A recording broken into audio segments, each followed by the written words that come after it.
снег, серый лед на растрескавшейся земле, одеялом лоскутным на ней город в дорожной петле.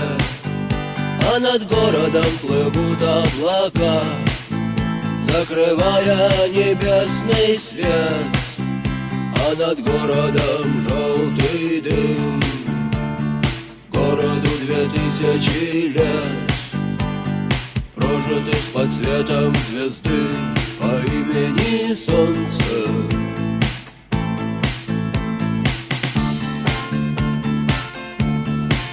И 2000 лет война, война без особых причин, война дело молодых, лекарства против морщин.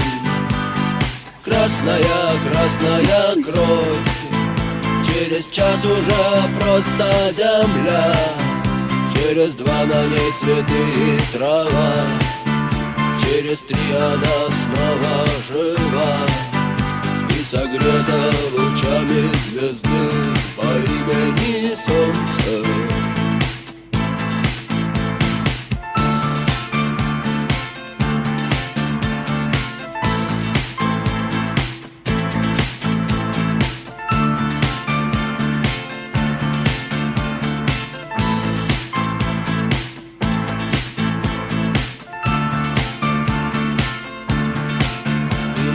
Знаем, что так было всегда, что судьбою больше любим, кто живет по законам другим и кому умирать молодым. Он не помнит слова да и слова нет, он не помнит ни чинов, ни имен и способен дотянуться до звезд, не считая, что это сон, и упасть опаленным звездой по имени Солнце.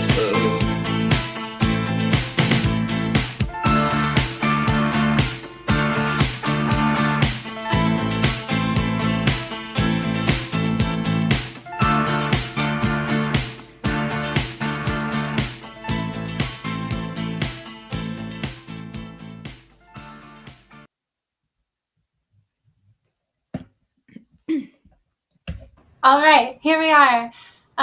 Can you hear me? Am I unmuted? Everything's good? You're all good. Okay, thank you. Good. Well, thank you guys so much for joining me again. I'm really excited to have all of you guys. We've got Kira and we've got the real John Connor. He's like a regular on the channel, so it's good to have it back. It's been a little while. And of course, we have BLA. So thank you guys so much for taking the time to be here. We are going to talk about, a lot of things, but we're going to talk about this movie, The Name of the Rose, from 1986. It has Sean Connery, F. Murray Abraham, who I absolutely love, and Christian Slater. And I completely missed this movie, but apparently a lot of you guys have seen it and loved it, you know, as kids and stuff. It's based on this best-selling book by Umberto Eco. I think Kira and I have read this, right? But not John and not Henley. Okay, yeah, so it's The Name of the Rose. It's a historical fiction novel. Shout out to Moldy. He's actually the one who put me onto it. I don't think he actually read it, but when I was doing a little research, you know, learning the Orthodox Survival Course, kind of learning interesting things about the Middle Ages and Renaissance, when I was reading the book, I was like, this is so perfect because this is actually so much of what I've been thinking about. Heretical groups, millenarian groups, Joachite prophecy, some of the weird art that we've been talking about here on the channel with you guys. And it just kind of covered all these bases. So I thought it would be a really fun movie to talk about. So do you guys want to give any remarks about what you thought about the movie or the book? I love Ron Perlman's dog face in this. He was very convincing as a werewolf, I would say. I thought it was his own face, but then I saw like the making of, and he had like a prosthetic nose and all that stuff. So I don't believe that for a second. I think that was his actual face. I think that was his actual mug. Yeah. Yeah, exactly. Yeah. This is a great movie. This is one that I've seen a number of times, and it's not the usual movie. I think that especially when I was 6 when this movie came out. It came out in 1986. I'm an old wizard. And this is not the usual movie that people sort of go to, but there's something.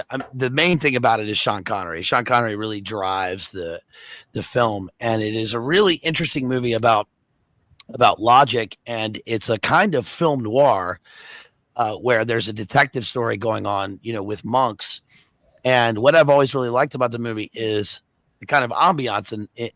It was filmed at Cinecittà Studios in Italy and various places in Italy and Germany. And it looks very early medieval German French. And it has this kind of darkness to it. Part of the thing that's happened with the movie is that the film stock looks like it's degraded over time.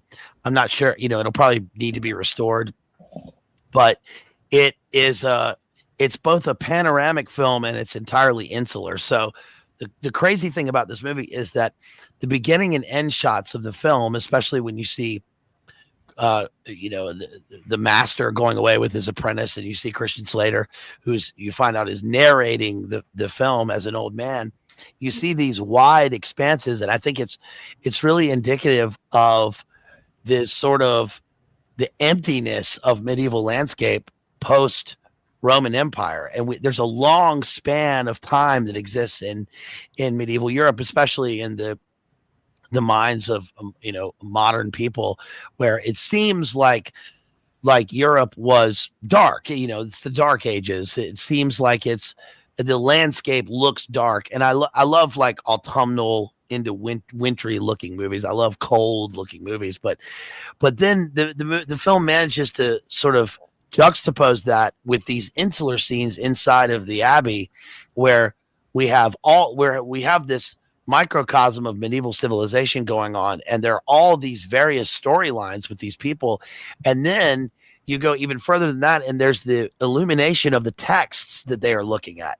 And one of the great things about this movie is that it doesn't really hit the usual thing that you would think that in the place where it's going. So Sean Connery is this detective monk, and he's really interested in one of the things that we know about monks, which is that they saved books literally from the flames of barbarity and time and various hordes and all of these various elements that go into this, where we have just like one copy of Aristotle, or we have one copy. And so he's saving books, and he in the movie, it's really crazy because he's this protagonist hero who has read the books that the other people have not, and those are books that come down to us, and we see them in their sort of natural element within the film, and it's very good. There's a sort of side storyline with Christian Slater and his like young love, and then there's the interplay with the kind of court intrigue, but the court intrigue is not with kings and emperors versus the court. It's actually in the abbey with the various elements of the religious hierarchy portrayed in the film. So I think it's a really interesting film, and it's not necessarily like a guy's film. A lot of the movies with Sean Connery can end up, even though Sean Connery is like one of the ultimate sex symbols of cinematic history, for obvious, from 007 and all this stuff. He also is a movie that dudes love to watch in movies, and with something that seems so unlike him in a film, where he's in a monk's habit. It's a really intriguing movie. So yeah, sorry. Oh my God, someone's calling me and I can hear it in my thing. I'm so sorry. That's okay. It's like tripping out. I'm sorry about that. Yeah, so just like you were saying, just a little background to the movie. There was a conflict between the Holy Roman Emperor Louis the Fourth and Pope John the 22nd. The Pope was condemning the Franciscan Spirituals, which is something we were talking about a lot, John Connor, in our 5-hour stream that we did when we were talking about Francis of Assisi, because we were talking about the changing standards of sanctity with the Church of the West. as opposed to the East. And I was so confused about the poverty that he was, proclaiming, and this new gospel of poverty. And so I've learned a little bit more about it. And I learned that Francis was not unique at all. There were so many hundreds of other heretics and heresiarchs and, millenarian cults and all kinds of these kind of revolutionary spirit uprisings that happened throughout the Middle Ages in the West. This is something very particular to the West. And maybe we can get into some of the reasons why it happened in the West as opposed to the East. But so the Pope was condemning it, right? Because the Church of Rome is very grand. It's very, gaudy. They have a lot of wealth. And the Franciscan spirituals, they purported a much stricter interpretation of the poverty of the apostles, that they didn't own anything. And, the early church, everyone shared everything, that kind of thing. And they were saying that this is how people should actually live. So the emperor was supporting these people as proxies against a larger, in a larger power struggle against the papacy, basically. And so our main character is Adzo. He's played by Christian Slater. He's a young novice. As you were saying, it's narrated by an older version of him. He follows his master, William of Baskerville, who's actually, he's supposed to be like a disciple of Roger Bacon, I believe, right? Who's like, I believe he's a monk. I'm sorry, I haven't looked into this stuff in a while because we put this off for like a few months. But so William of Baskerville is played by Sean Connery, and he's also a Franciscan, and he's a former inquisitor. And he's sent by the emperor to this kind of neutral territory of the Benedictine Abbey to meet with the papal legation and basically have a debate. That's what they're supposed to have, is a big debate about poverty and come to some kind of agreement. And the night before they arrive, there's some kind of, it's either a murder or a suicide, we're not quite sure. And so the abbot, this really weird kind of like homoerotic kind of guy, he asks basically Sean Connery's character to investigate and to cover it up. And as you can see, there's already secrets upon secrets when the film begins. So this is how it begins, and you see this huge solid like building. We don't know what it is. In the book, it's called the edificium. It's just this towering structure, right? And there's a young dead illuminator. And Bia, you just mentioned the illumination of the manuscripts. And okay, sorry, one second. And so, so it's actually in a young illuminator who appears to have committed suicide. This is what Sean Connery, he's very deductive. He's very analytical. He kind of sees that that's probably what happened, was that there was some kind of suicide. And he meets with one of his buddies, this guy called Ubertino, who is actually a real historical figure, a Franciscan spiritual.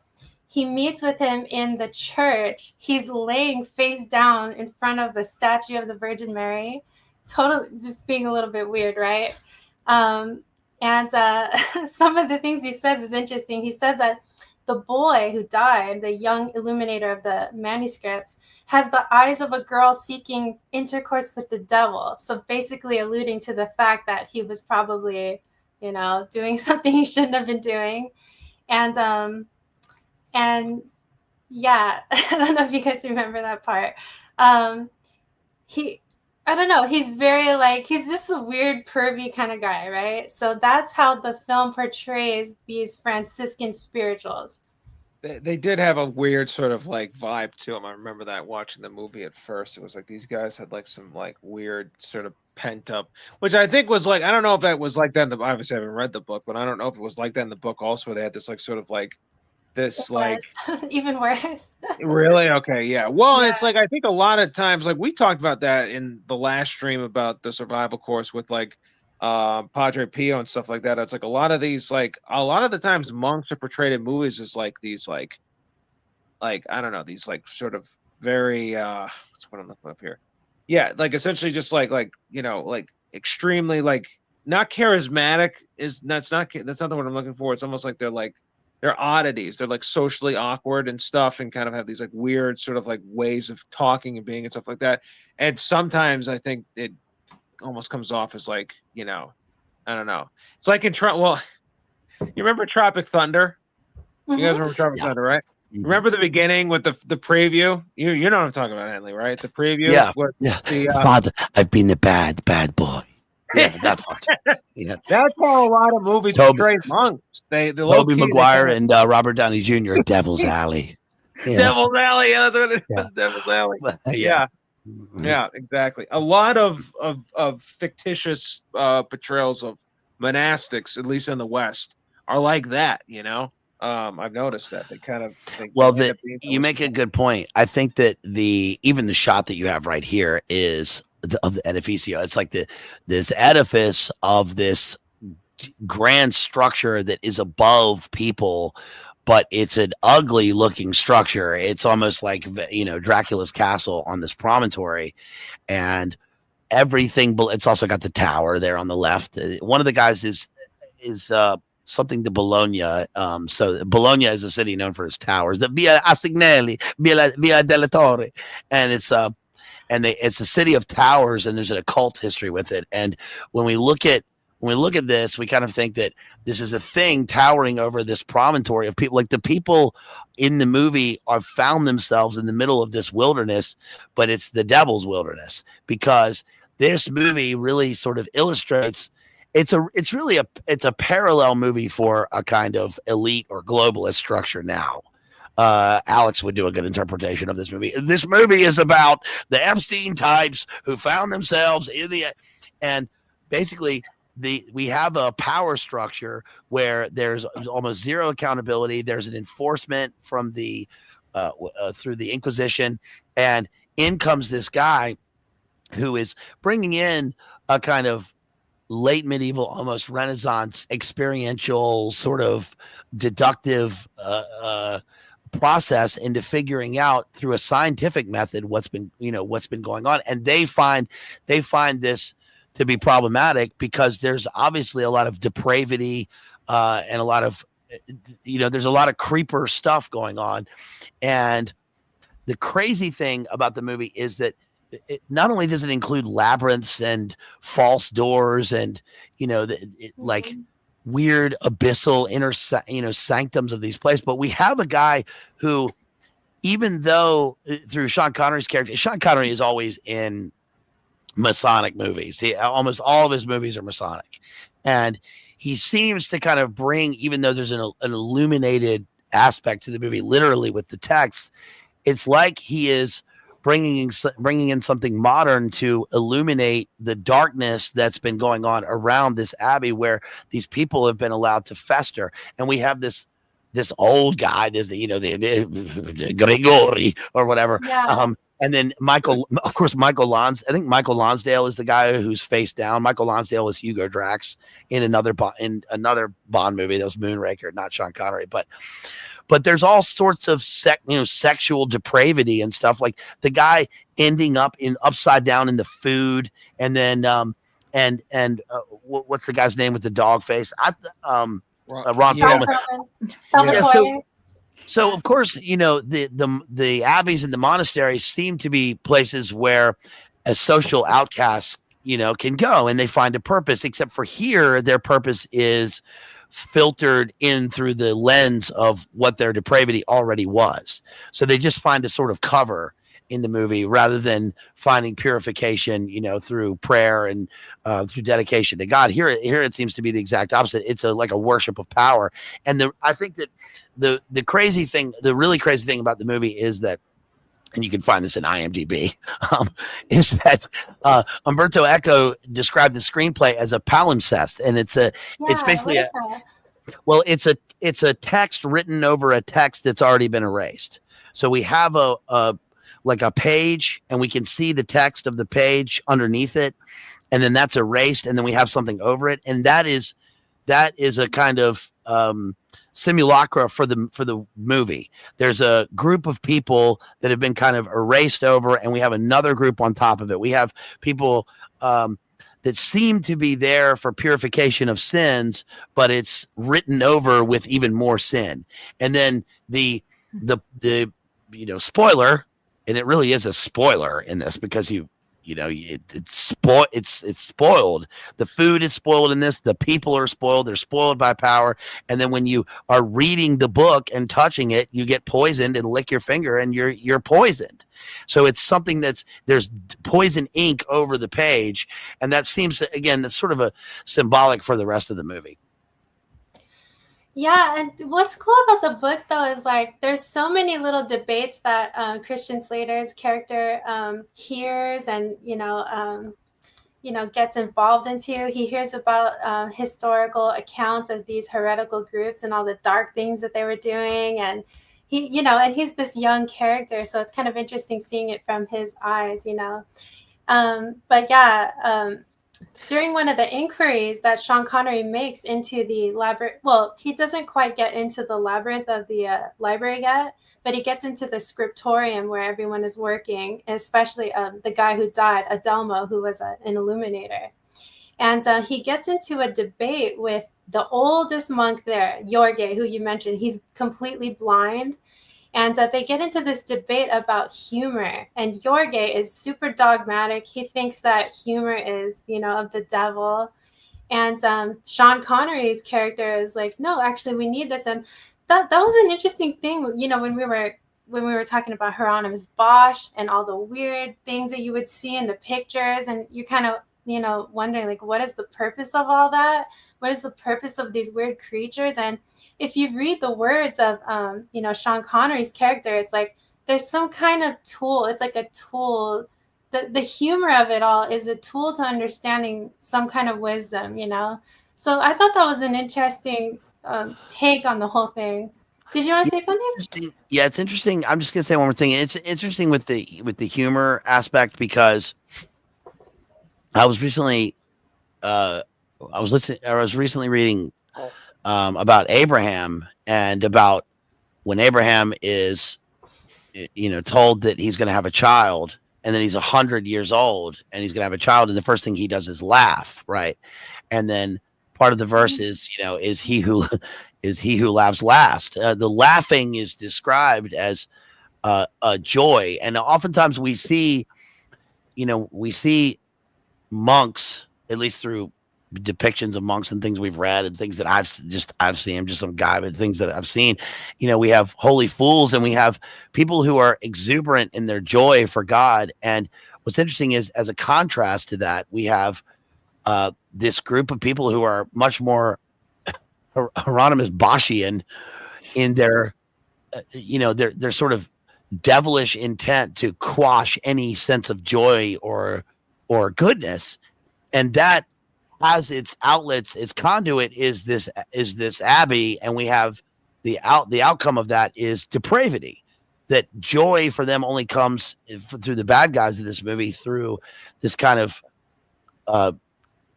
total obsession with kind of sexual perversion and power, and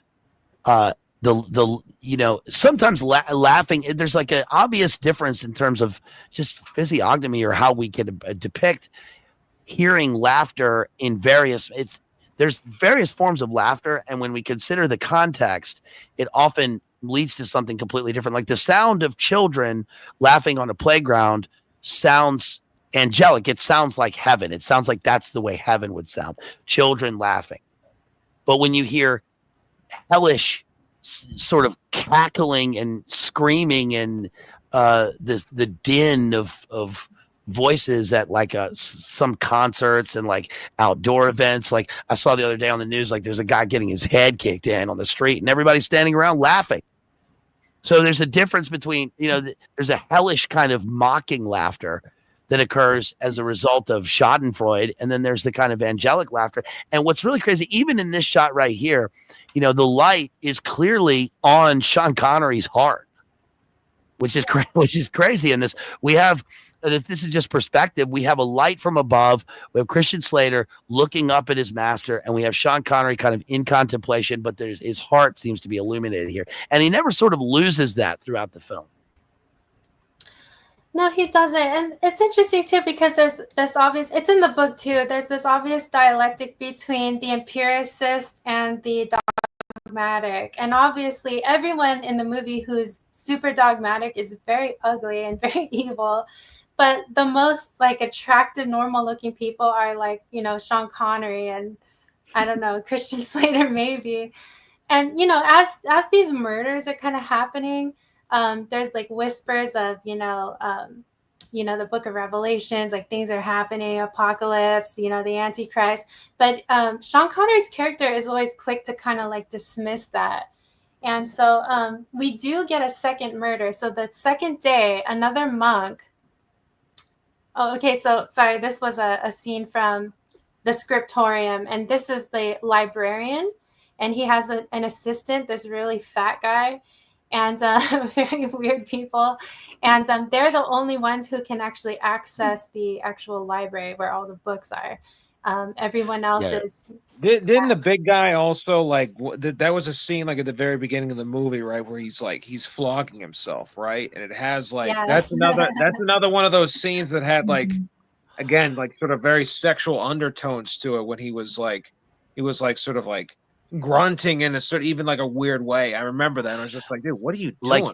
Like he's part of the S&M community, real John Connor. Yeah, exactly. You know, when you get into that community, you want to be an S, but unfortunately they make you an M when you join. It looked like he only wanted to be the M. It looked like his safe word was boring. Boring. Well, that self-flagellation practice was like taught, wasn't it? Like that was thing for some of well, honestly too, and the fact too that the guy looked like he was also, I mean, like again, the suggestive scenery, the fact that he was doing it in a dungeon also is just not like was very like I'm just like, okay, this is a little bit over the top here, you know? Like it's like you could have at least put him like in a regular room, like with a window and stuff like that. But it's like, no, it's like he's in like a brick. There was like chains on the wall and stuff like that. It's like, okay, like this is a monastery. This isn't like, Isn't it crazy that, you know, first of all, if the movie takes place like in the 1200s and you have the Crusades as an invisible backdrop in this, you know, and you have various other orders, you know, you have the Cistercian monks and Bernard of Clairvaux, and they seem to be off making war somewhere else. And this is like what's left behind. And this seems like some sort of inner spiritual war where they're losing and they're in a dungeon, or they're, you know, the devil's working through these people. And the other contrast is that, you know, physical ugliness obviously doesn't always equate with unholiness. I mean, look at Baldwin, King of Jerusalem. You know, he's a leper. He's a you know, he wears a mask, but he's a leper. He's as ugly physically as you can be, but there's something about his inner light that God has given him. And I guess that's the beauty. That was also that's a story of Saint Christopher. Also, it's like Saint Christopher was at a time like a very like he was extremely handsome. He was like a very sought out young man as a Roman soldier, and then he begged Christ to actually make him look like a dog, basically, because he didn't want the temptation of love. So he spent the rest of his life in a dog face, basically, you know. So there is, anyways, yeah. That's why he's always depicted as a dog man on icons. Yeah. Yes, that's why. Well, I was wondering about that. That's like a conspiracy theory. I don't know. No, there's also rules about. Well, there's also like I remember this one thing my Godfather mentioned. It's like I think there's some kind of rule about that where it's kind of like you know, people don't always necessarily like want that to be the case anymore, or like they kind of try to shy away from that. I think just because it's like I don't know if like that's part of his official story or if it's also just like they don't want a human with a dog face because that's kind of like some. It's like Anubis. A little bit, yeah. But regardless though, what was I gonna say though? But either way though, like yeah, you will see like icons with him as a dog face because he asked to look like basically a beast instead of a man. Like Ron Perlman. Okay. Pretty much. Yes, exactly.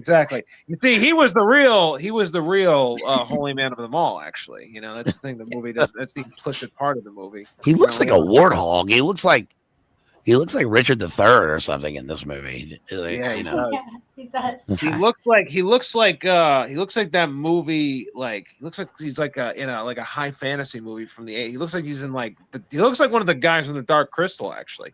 Which Mm. you know, You know who yeah. looks like he's from the Dark Crystal is Christian Slater. Yo, What are he we talking- does. He does. Yeah, He he also looks does, like he looks like a chick in this too. Like yeah, I thought he that was really does. I thought that when I was working the thing, I was Yeah. just like, why is this monk got this lady walking around? It's like, oh, it's just a young Christian Slater. It's But just he the does. Christian Slater. Yeah. But he does. Well, But he went does from from this to Gleaming the Cube, which is, by the way, a sick movie, dude. Man, Yeah. I've seen that that. movie's Gleaming the Cube. No, I can't. that say I've movie's seen radical. That, Yeah? that movie's radical. Yeah, dude, that's with the Bones Brigade, and he's skateboarding, and he's like, my brother Tony's Vietnamese, and he's been kidnapped by Iran Contra. So I got to go to this guy Slater's house, who's got a half pipe underground in his parents' backyard. I need some really fast trucks for the skateboard. Bruh. Oh my gosh. Now that sounds pretty nice, actually. All right, you're gonna have to send me that, I guess. Yeah, you got to see that. All right. Well, in the All book, we learned that Adelmo, the first kid that was killed, he was part of a homosexual love triangle between this guy, the proper librarian, the fat assistant, Berenger. And he didn't really want to do it, but he did. And that's why he felt so much guilt after, it happened. And so that's why he actually committed suicide. So that's what happened there. But then on the second day, there is obviously a murder. And so, everyone is praying in church. And then someone comes and says, oh, someone's dead. And everyone comes out and we find a second person dead. And he's obviously face down in this big pot of That's pig Dante. blood. Yeah, that's Dante. I mean, that's straight out of the Inferno with legs sticking out like that in a boiling cauldron. I forget what the sin is in what circle it is, but that is straight out of Dante. That can only be in Dante. I mean, that's satanic right there. And isn't it interesting that the people that end up like this, they're like, oh yeah, we got the guy in here. Yeah, they obviously they did this to themselves. That's just like now. Wow. Mm-hmm. Yeah, That so was let's pig's blood that was in, wasn't it? Is that what that was? Yeah. It was like That the was blood pig's from blood, the Yeah. slaughterhouse. Yeah. Gotcha. Mhm. Yeah, that's What would they use that for? The pig blood, like. They were gonna make like pig's blood pudding or something. Yeah, that's what I was Yeah. thinking, like Yorkshire pudding or whatever. That's what I was black thinking. Well, sausage. maybe Oh. I think that they. Oh, you mean PBP? Oh yeah, that was a real hit back in the like day. PB&J. PB, That was a delicacy. Yeah. You want some food that totally defiles you?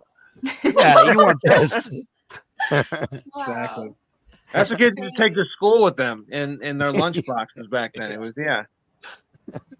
So while they're still investigating, okay. So actually, what happens is Sean Connery's character is in the infirmary with the I forget what his name is. He's like a doctor of herbs, and they're looking at the corpse, right? And they're trying to figure out, what happened with him.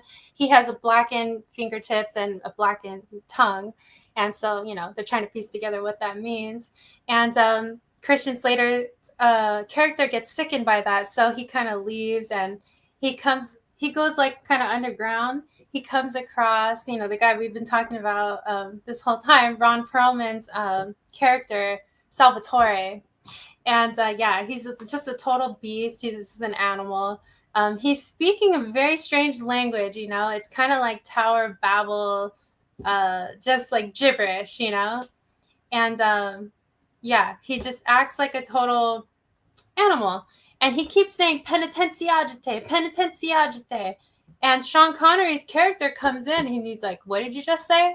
And it's kind of like, whoa, what is this? And so basically penitenziagite means like repent, because that's what, these heretical groups would go around in these towns saying, repent, basically condemning everyone for their any kind of lavishness, any kind of property they may own, anything like that. I mean, we're talking heretical groups that would kill clergymen. I want to get into all that stuff later, but these were like terrorist heretical groups that would go from town to town and would kill priests and, do all kinds of other crazy havoc. This is absolutely true, absolutely historical. And and so anyway, Sean Connery's character is left thinking maybe this guy Salvatore has something to do with the killings that are happening. And he's kind of he has a handler who's Remigio, and we'll probably learn about him later. So yeah, that's what happens at that point. They return to the library. They come across Berenger, the fat guy, the assistant library. He's doing some sneaky things in the scriptorium. He's going to Venantius. Venantius was the second guy who was found dead in the pig's blood. He's going to his desk, looking for a book, maybe some notes. And they do find some kind of, piece of evidence, like a written code that's written in lemon juice, and they see it in the fire. And it's all like this weird script. And so he has to take some time to figure out what it means. In the meantime, Christian Slater comes across this girl. She's like this peasant girl, very, very poor. In the book, she's feral. Yeah. She's feral. She's feral.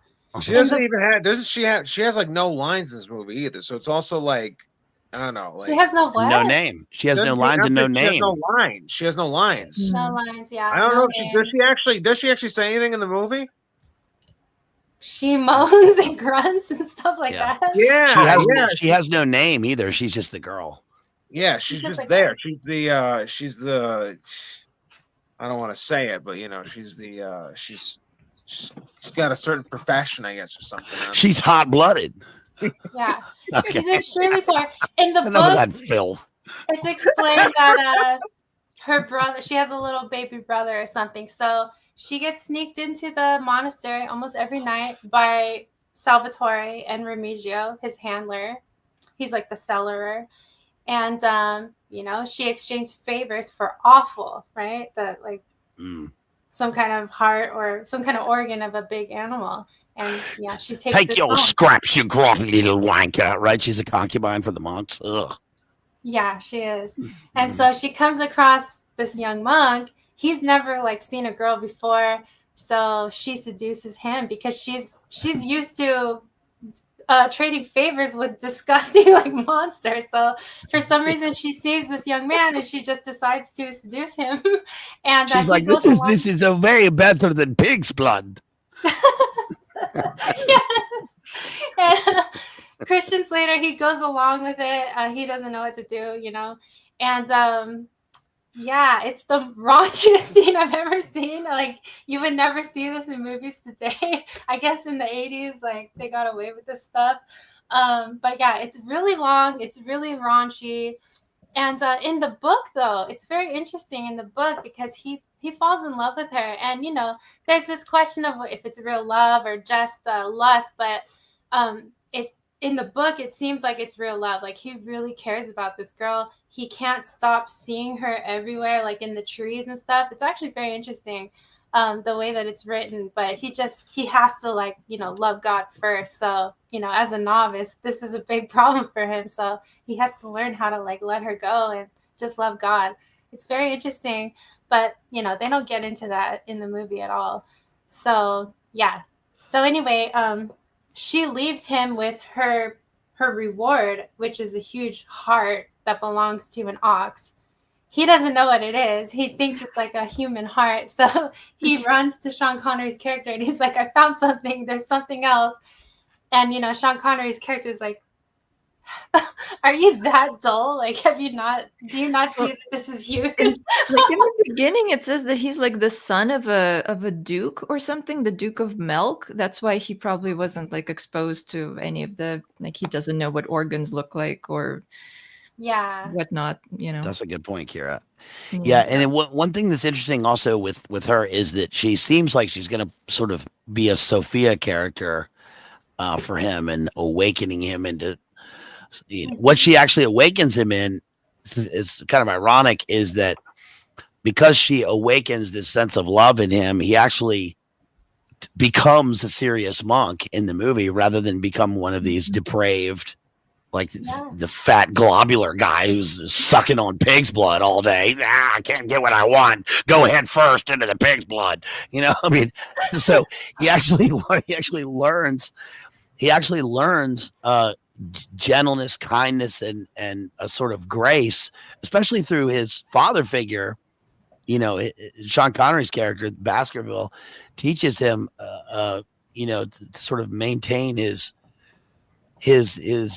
I don't know, his distance and his order through the rest of the, from the film that occurs after the film is over. So when the film is over, the story keeps on because there's a time gap between the young novice and, becoming a monk himself and becoming an old man, looking back on his life.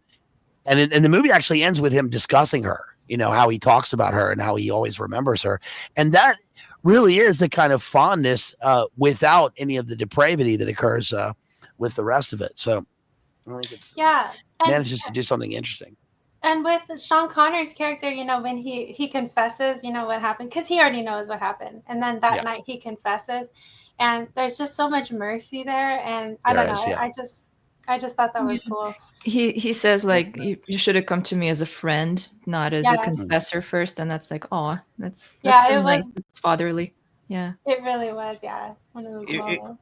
It kind of reminds me of the scene in well, not the scene, but just like the arc of the main character in the island, right? How it's like he needed to go through, well, maybe not needed to, but it's like God used a lemon to make lemonade in his life, basically. It's like he had, if it's likely that if he didn't actually thought he murdered his friend, he would have never become a monk, and then by become a saint, basically. So, it's like, not to say that those things are good, but to say that you can take that and you can turn it into something good, basically. God can turn it into something good.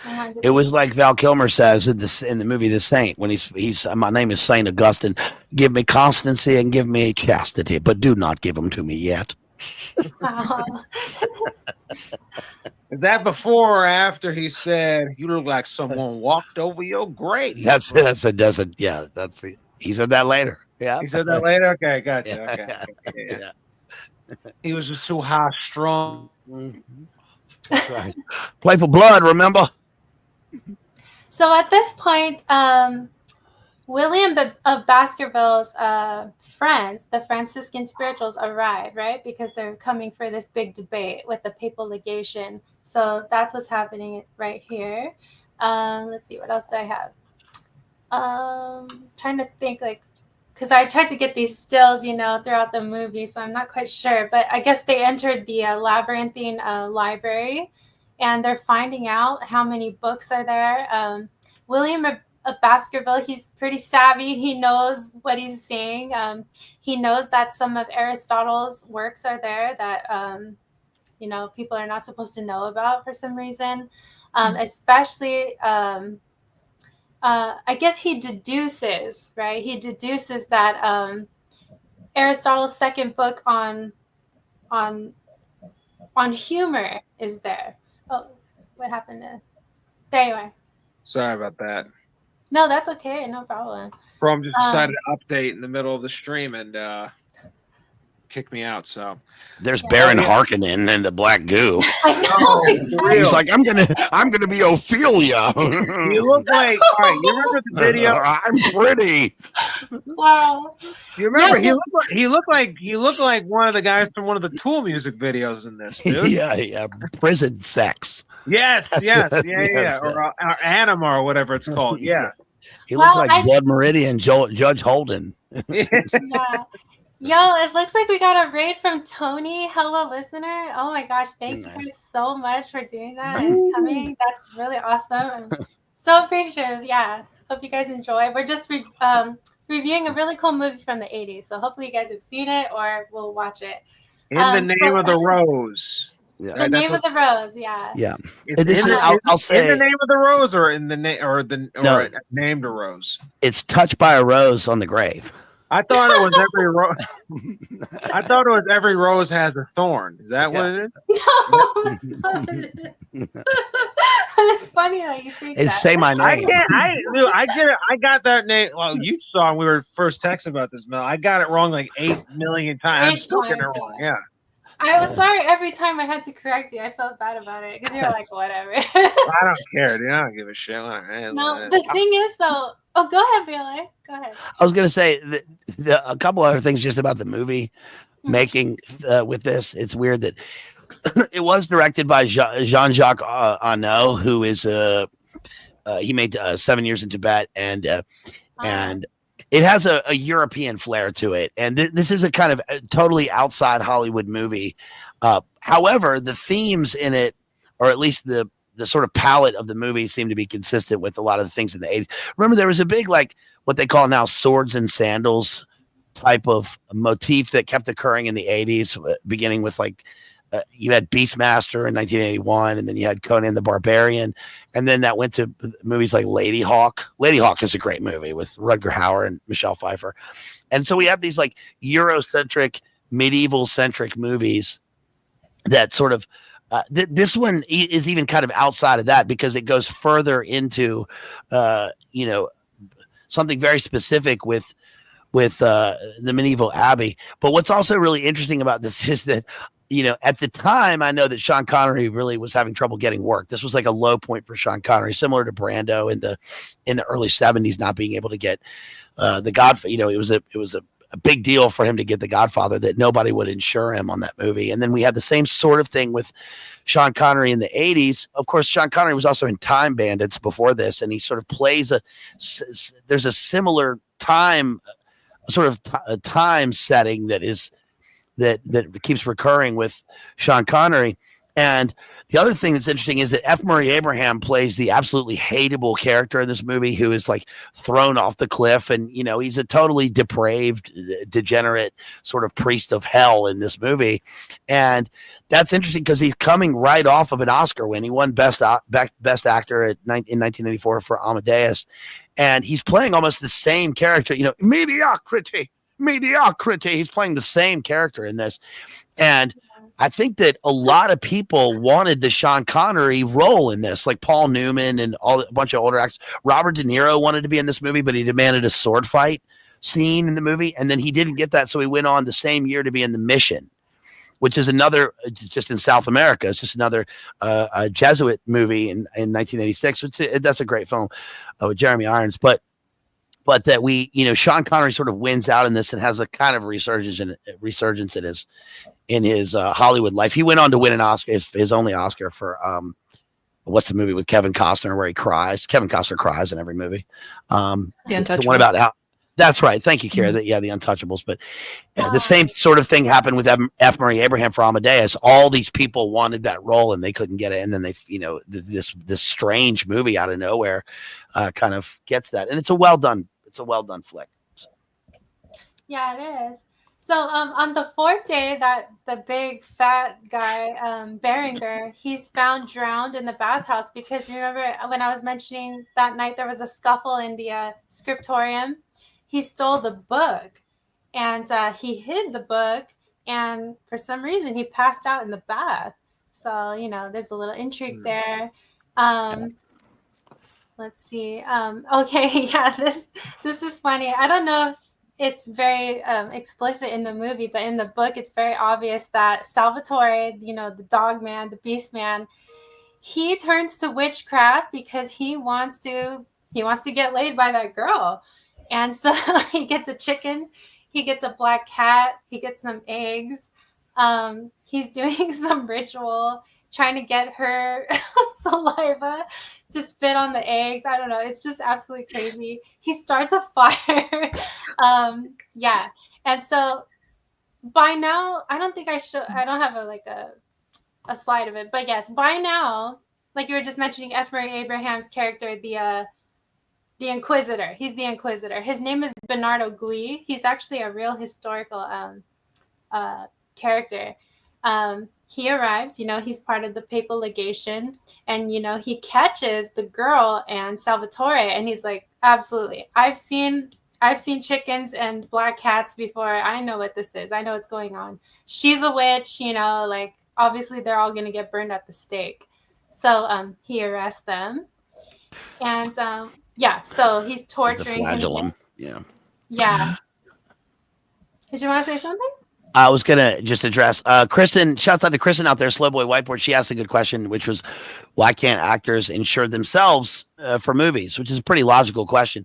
The reason they can't insure themselves for films is because they don't bear the financial burden for the film. It's the studio and the production that does that, and also there's a lack of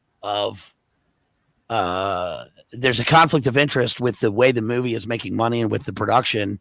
And there's also no checks and balances on actors. Oftentimes actors have to be insured for films. Like the picture of Robert Downey Jr. for Iron Man. He has to be insured for the film to make sure that, number one, he's alive for the rest of the movie. And this is a major business decision with thousands of people involved, and they have to make sure that there's integrity and fidelity in terms of the movie making process. So if he's going to go use drugs during the thing, then oftentimes it's a higher insurance bracket. And with a guy like Brando, he had to be insured for the film. I mean, Tom Cruise probably insures himself, but he's the producer of his own films. But you can't have an actor insuring themselves, because there's nobody to hold them accountable for the rest of the movie if they're insuring themselves. And Brando was notoriously difficult to work with, which is like the worst thing you could be in Hollywood, is difficult to work with. So when you're wasting time on the film is incredibly expensive. And when you're wasting time with the film, or your films have been bombs, then you have to have somebody outside of it to insure it. That's all. Well, just out of curiosity, so like what then? Sorry to derail. I just am curious that. So, like, what are they insuring for? Is it like in the case of a death or in the case of an injury where they can't like keep working, or is it strictly for like this person's going to go on a 6-month bender and production will be halted, wasting more money? Is it that sort of thing? It can be, but usually it's indemnity that results from bodily harm or from a halt in production. And the biggest money loser in a film is usually a halt in production. That's something that could have been prevented. And so they have to have financial, but movies are overall in, Hollywood, just like the art market is a money laundering scheme, but there's a lot of money that goes into it just from, for instance, insuring the cameras. I mean, you have to insure the cameras. There are only so many cameras that are extant in Hollywood that are shared among studios. The film, when they were using film stock, the film is incredibly expensive, which was the big deal with Kubrick, because Kubrick is doing endless takes. So most filmmakers don't do that. They have to stay on a schedule in order to meet the market demands and for advertising and all this stuff. So they can, if they have a set date of the movie supposed to come out Halloween, it has to come out Halloween. It can't come out in February. It'll ruin the integrity of the movie and how well it might do. That makes sense. I just literally watched a reel about Eyes Wide Shut about how it took 6 months just to make that one scene with Sidney Pollack and Tom Cruise, like in the billiards hall, because Stanley Kubrick just insisted on taking like 500-600 cuts. That's one of the things that I kind of covered. I did a KubrickCon stream, and that's one of the things I covered in that, is that it's weird that he had final cut and he had total control over the production, because you wouldn't let someone do that unless they had leverage. And so where does Stanley Kubrick's leverage come from? Well, that's sort of the question. Was this something that was handed to him without strings attached because of something he had done for the government, i.e., moon stuff? Or was it why did he have such control over his? It's not like his movies were continuous blockbuster movies. He's the one who pulled Clockwork Orange himself. People talk about Clockwork Orange being banned in the UK, but he's the one who pulled the movie. That doesn't even make sense. Yeah, they didn't do financially that well, I don't think, all things considered. Like they were, they're more remembered like post hoc as like, that's a good movie from the time, basically. But I don't think they really, they didn't make Star Wars money or anything like that. None of them did. So yeah.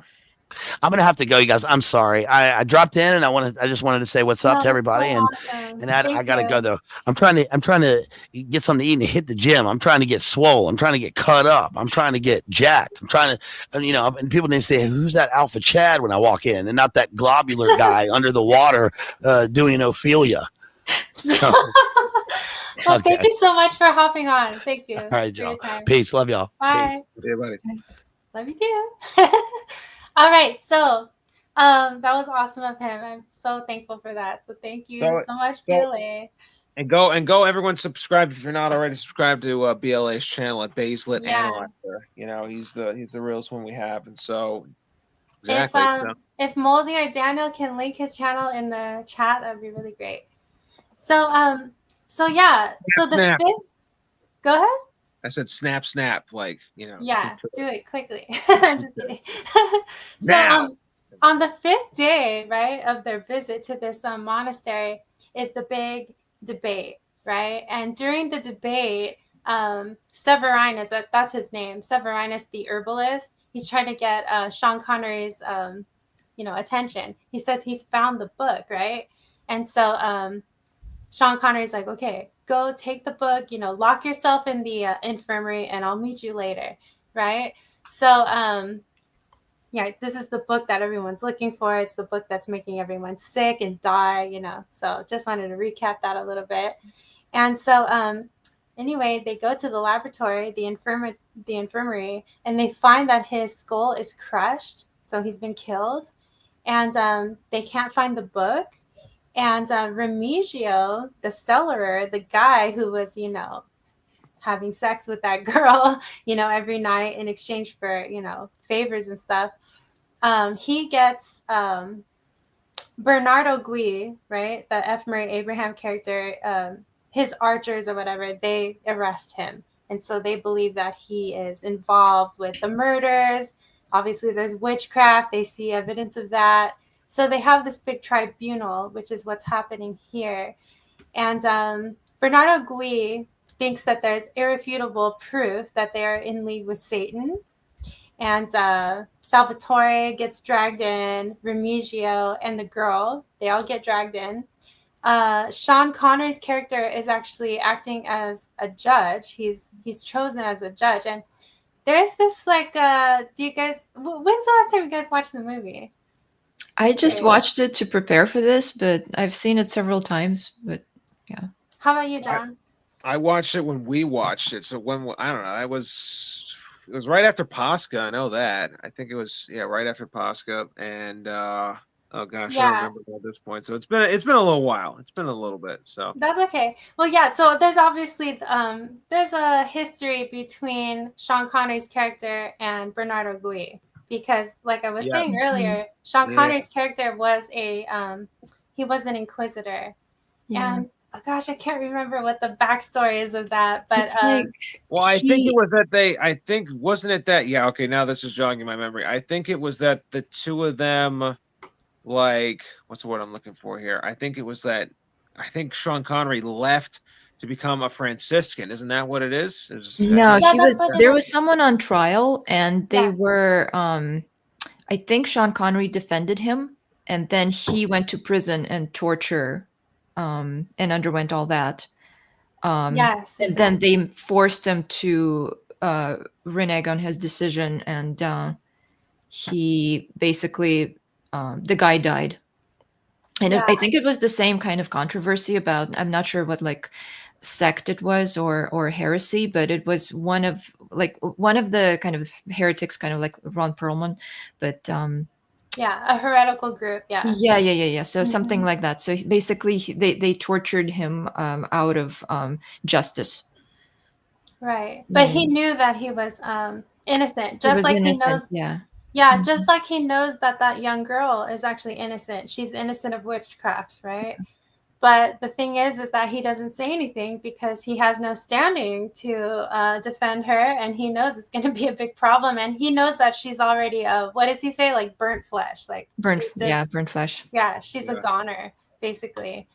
So that's what happens. And she does, spoiler alert, but she does die in the book, but not the movie, right? Yeah. From what I remember, it's been a long time since I read it, but they kind of Hollywoodized it a little bit. So they have that final goodbye and Yeah, they Hollywoodized a couple of things in here. Maybe we can get to it. But at this point, there's some suspicion that Sean Connery's character has something to do with the murders. That's not at all what happened in the book. So I just want to make that clear. Oh, yeah. You know what I mean? Like, just a little more intrigue for the movie itself. So at this point, this old guy, Jorge, right, the blind guy, the guy that has the debate with Sean Connery's character in the beginning about humor and, you know, how evil it is. That is a fantastic still shot, by the way. That is. I know. I took a long time. I just captured it. Oh yeah, it's a great timing. Well, thank you. But yeah, he gives this whole sermon about the Antichrist and, you know, the apocalypse and how it's all upon them because of everything that's happening, you know, at the monastery here, the abbey. And so that's what happens here. But I believe during this scene is when the librarian comes in and he just like dies. I can't remember what exactly he says. Do you guys remember what he says right there as he's dying? Because he says something to Sean Connery's character, correct? I think I don't remember exactly how it went. I think it was like he made like a declaration. He said something like in cryptic or something like that, maybe. I don't remember. But yeah, he comes in and he obviously has the blackened tongue. Yeah, just like everyone else except for the, you know, first guy. He has a blackened tongue and blackened fingertips. So so that's that. Like he's elated in that still too. Another good still you took there, Mel. Yeah, thank you. Thank you very much. Ecstasy. I'm really good at screenshotting stuff sometimes. Takes me a good. couple It's like a reverse storyboard, you know. That's exactly what we need. Yeah. Yeah. Exactly. And oh wait, I don't know if I want to show this.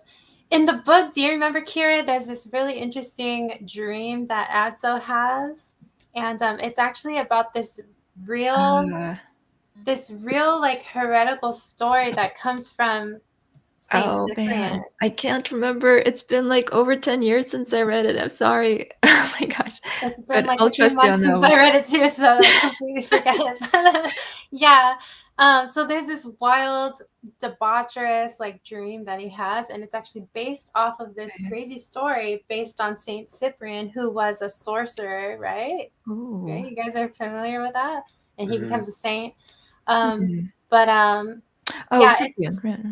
Yeah, it's something that a lot of monks read, but they're not supposed to read it. So if they're having dreams about it, they shouldn't have read it. So let's see what else happens here. In the movie, Sean Connery and Christian Slater, they go back into the Forbidden Library, and they come face to face with the blind guy, the oldest monk there, Jorge, Venerable Jorge. And he's like, okay, fine. This is the book. This is the book that everyone's been in contact with. Go ahead and read it, right? And the reason why he says that is because he poisoned the pages. And that's why everyone has those black fingertips and blackened tongues, because everyone is using, their saliva to change the page. And he's like, yeah, go ahead. He's blind, right? So he's kind of, I don't know, he doesn't realize that everyone can see what that is. Obviously, Sean Connery's character is smart enough to bring a glove, right? So he knows what it is. It looks like the slime from Nickelodeon, too. And because it's medieval Europe, nobody notices that everything's just covered in slop. Yeah. Honestly, I'm not gonna lie to you. When I saw this, I thought this was like a scene in one of their bathrooms that you were posting. I was just like, what does this have to do with the plot? Like, why would they in the bathroom in this scene in the first place? What does this have to do with the plot of the movie? But it's just the book. It's just like this was kind of like you said, Kira, it was common on all surfaces to have just like green goop and slime all over the place. Yeah, they show how the girl lives, and it's just like, no, there's like live chickens pooping on people inside the house. Like, no. Society was a barn back then. It was a literal, everyone lived in a barn, basically. Yeah, pretty much. Yeah, it was funny, when I brought this up in the BLA chat, on Instagram, Circle G was like, the ending of this film was kind of like very like superficial and silly. In the book, there was so much more debate about, comedy, like I was mentioning earlier, and, the effect that it has and stuff like that. But really, in the movie, all they show is that old man Jorge just hates that book by Aristotle and doesn't want anyone to read it. But it's like, why didn't he just destroy it then? Why did he have to just like poison the corners of it so people would die? Like, what? He could have burned it. I don't understand. Well, that's the thing is like they never really go. But the other thing too is that they don't talk about that. And the thing is like, and this is something that I think we'll talk about later when we get into like third age of the Holy Spirit, and the difference about this stuff is just like, it's like, you know, like even the church fathers like read Aristotle. They quote Aristotle extensively, actually, and so did Aquinas. They all quoted. Everyone knew who Aristotle was, so it's not like this was like some sort of like. This wasn't a like, oh wow, this is like. It's not like this is like Manichaean sort of like. This is like hidden knowledge, like oh, this is the Akashic records or something like that. No, it's like that book was actually maybe it wasn't the best example. Like it wasn't like uncommon back then to have that book. No, and that's why it's important to understand that this whole thing was written by Umberto Eco, who's like a postmodernist. And I'll be honest with you, I don't really know what that means. Yeah, wasn't he like in trouble with the Pope and just the church in general because he was Catholic at one point, but then he became agnostic, and so Well, and it is a very good analogy for how the modern mind views. Like, I think this is like a really good example. Like this particular scene, everything else. This is how the modern mind views. Like, this is the strain of thought of modernism. Father Seraphim Rose talks about in the Survival Course, and this is kind of true. It's like basically people see like the years whenever the fall, like whenever Rome was sacked by the Vandals, right? It was destroyed basically, and the Western Empire fell. They see that period of time up until the Renaissance, like basically a black hole, where people lived like I don't know, like cavemen, basically. You know, it's like people reverted back to a primordial state. You know, and like the time since then, from the Renaissance onwards, basically like people trying to like, you know, find their groove again. Basically, that was the whole point of society, was finding its groove again after being in the Dark Ages. But that's not, you know, that's again, I think that's the post hoc viewing of history back into it. You know, it's, you know, it's the modern mind trying to justify itself. I think it's the modern philosophy trying to justify itself. You could say, I think. Yeah, it's interesting. It's like, we always learn about the Dark Ages, and then you come to become a Christian and you're like, it wasn't that dark, but it was pretty dark in the West. You know, that's the thing. Well, and the thing is that it's like exactly. It was not like that ubiquitously. This is the difference between the West and the East, right? Part of the reason why, like, and you talked about like how there were marauding troops of these people that were like going town to town, like preaching repentance, stuff like that. There was these groups of heretics and stuff like that. Well, the East, obviously, if any of us that are Orthodox Christians and knows anything about the councils and church history knows very well that like the East had no shortage of heresies and temptations, all these other things. You know, like that stuff honestly didn't affect the West to the same degree that it did the East. The difference is that like in the East, I learned about this like a while ago, that like in the East, like people, even lay people, were more highly educated than that in the West. Basically, like education in like all manners, like whether it be secular, but also like in secular matters, but also in theological matters. Education was sort of like democratized in some sense, and it was like made accessible to everybody. So like the whole notion of a lay theologian, right, was actually a standard practice in like in the East. And even people that, you know, even like simple, like, you know, like wood cobblers and stuff like that had a higher level of understanding of Christian theology than like, you know, than anybody who was a lay person, even like a rich aristocratic person would have in the West, basically, because it was seen as like something that's like, this is knowledge that everybody should have, basically, you know, even if you're just a shoemaker. You should know about the basics of the faith, basically. You know, you should know about like some basics of mathematics and all these other things. So people knew who Aristotle was, obviously too, because they were Greek speakers, and so that stuff was their native language, basically. So people knew about concepts of that sort of stuff. And that's sort of the other thing too. I find so pernicious. It's like people understood who Aristotle was, but it's like they also understood. It's like, okay, but he's not a Christian, and he's just some guy. So he doesn't like, so, okay, he's going to come to wrong conclusions, but that doesn't mean that like it's almost like they view, and this is sort of the thing I've noticed, that this is very particular to the West. Like people, and we've even heard about this stuff, right? About like I think we were made aware of this during COOF about how the whole concept of a mind virus, and obviously the three of us are very familiar with the work of Peterson, and so we know about like the whole people don't have ideas, ideas have people concept, and how that goes.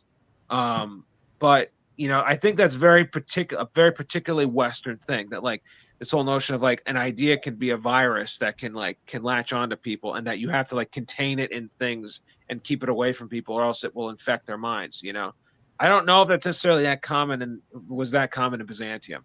Yeah, I don't know if it was either, because I don't have many examples of this, but you see hundreds of examples in the West. And Yeah. so, before we go on with the end of the movie, maybe this is a good time to talk about all this stuff, because, you originally wanted to talk about the Orthodox Survival Course. And when we did that 5-hour stream, we only went through the second lecture, by Father Seraphim Rose, by the way. So everyone is familiar with that. It's something that everyone should read also. If you're an American, Yes. if you're not a native, like if you're not a cradle, you should definitely 100,000% like read that and listen to that, because it's a necessity for anybody that's coming into the church, I think. Absolutely. And I'm totally slow walking it, but that's kind of what I've been doing with the channel, is like talking to you, having the like Mella's Diner, like really going into some of the ideas that Father Seraphim Rose has been getting into, And so, when you read lecture 3, which is actually about the Renaissance, but it has a lot to do with like the late Middle Ages, he talks about this book called The Pursuit of the Millennium. And it's written by Norman Cohn, who's like a Yale like professor, secular guy, but it's very interesting. And so, kind of what I was saying at the beginning of the stream, there were hundreds of these heretical groups, popping up, and they're, with this revolutionary spirit, getting the impoverished lay folk, up in arms, getting them to maraud around in towns. And there's that idea of the new age of the Holy Spirit, which gets into that whole Joachite prophecy thing. This new age of the Holy Spirit, which is like the third millennium, right? It's the third epoch of history, basically, right? Yeah. The third epoch of history. Exactly. I mean, the way that we as Orthodox Christians view time itself is basically like there was a creation, right, where everything was created, right? That's the first chapter of Genesis, right? In the beginning, God created the heavens and the earth, and that was the start. And then the second age, you could say, I guess, is when Christ became incarnate, right? And we're in the and so that's why the Apostle John, when he's writing his epistles, he said that we are in the last days and the Antichrist is coming, because this is it, because the age to come, right? And we say this in our prayers, right? Under the ages of ages, right? And that's probably said by all of us multiple times every single day, under the ages of ages. It basically means that, like, we say, it's followed by us giving glory to the Trinity, right? Because we are to do that under the ages of ages, meaning unto the end of time itself and what comes after that, which is the world to come, which is the eschaton, which is the end of all things, and the creation of the new heaven and the new earth, basically, right? That's the final age, you could say. And there is nothing besides, like, that's what will come, and history is to play out as it will, as God wills it and God allows it to be, until that time.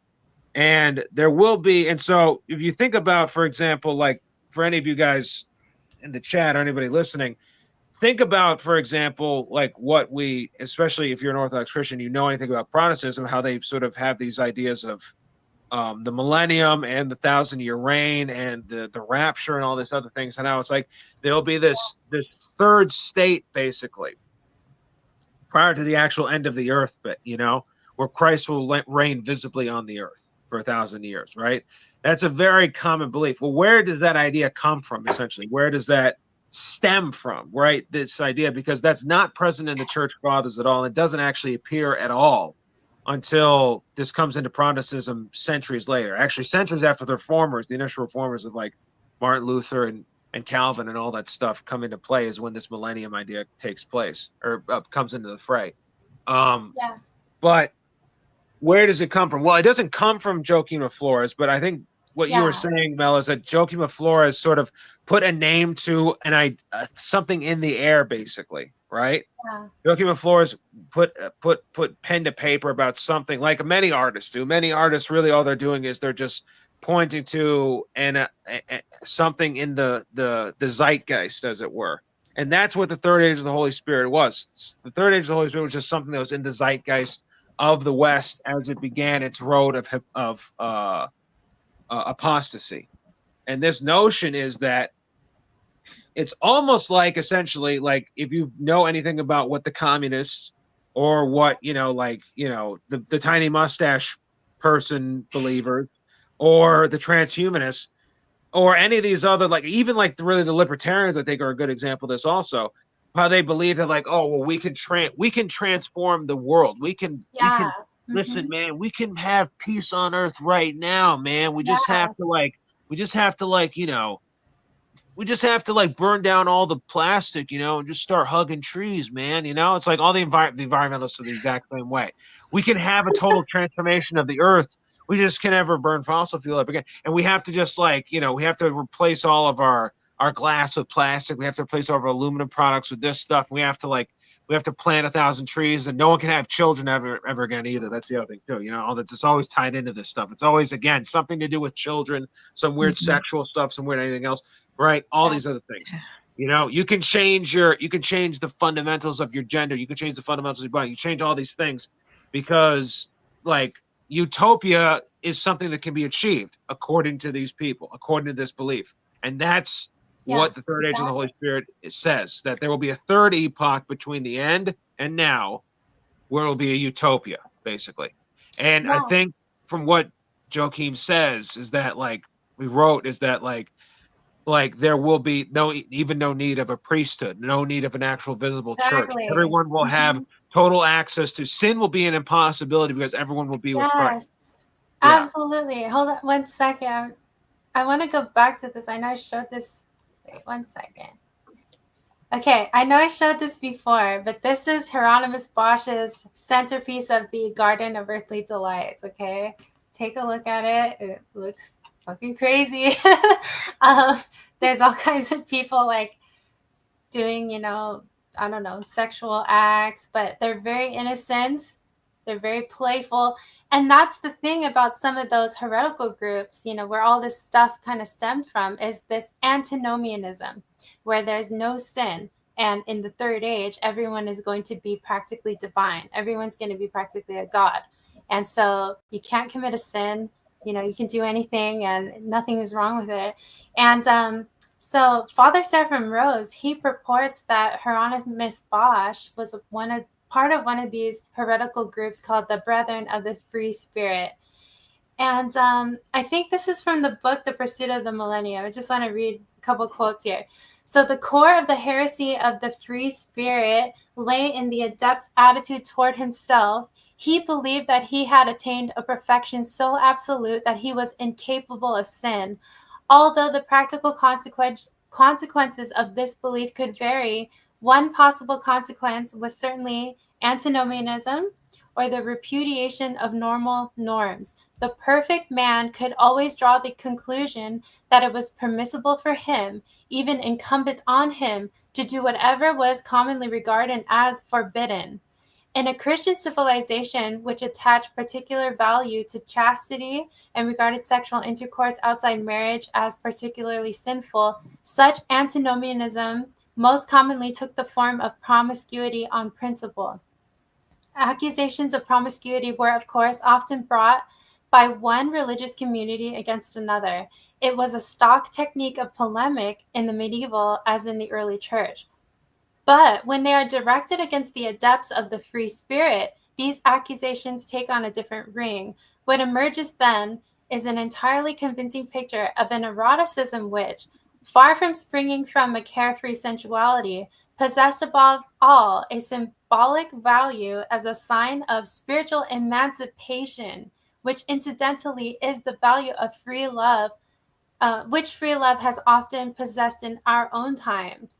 And it also says the millennium of the free spirit had become an an invisible empire, which is absolutely crazy to me, held together by the emotional bonds, which of course were often erotic bonds between men and women. And this answers a huge question for me about all of like the ritual sex kind of stuff that would happen in these cults. It was like actually like a bond. It was an emotional bond between these people creating an invisible empire amongst themselves. Like I never thought of it that way, that they're creating this like network between themselves.